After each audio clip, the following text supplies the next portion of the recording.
Hi, I'm Erin and I say stuff. And today I'd like to say a little bit more about how to help raise boys who are chosen over the bear, who are not victims of the male loneliness epidemic, and who do not become neets.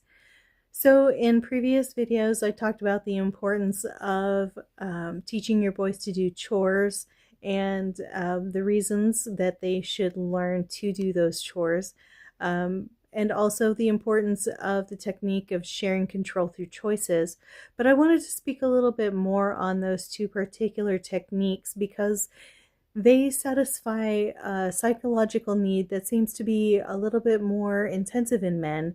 A couple of psychological needs. And number one, that is the feeling of needing to feel needed.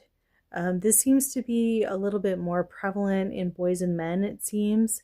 Like they just really need to feel useful and as though they have a place and a role, an expectation of them. Um, and then sharing control through choices helps them to understand that their opinions are valued. It helps them to feel important and as though they have some agency over their destiny. Those things, I think, seem to be a lot more important to those of the male persuasion. So it's a lot more important, I think, to make sure that you do establish that routine of chores, especially early.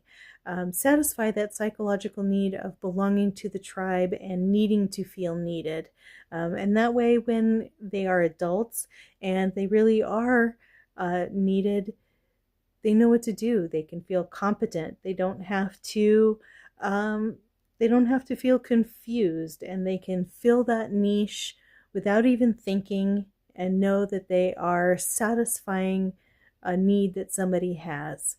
And they can feel that intrinsic reward and satisfaction from fulfilling the needs of others and knowing that their opinions are valued and that they are respected as people.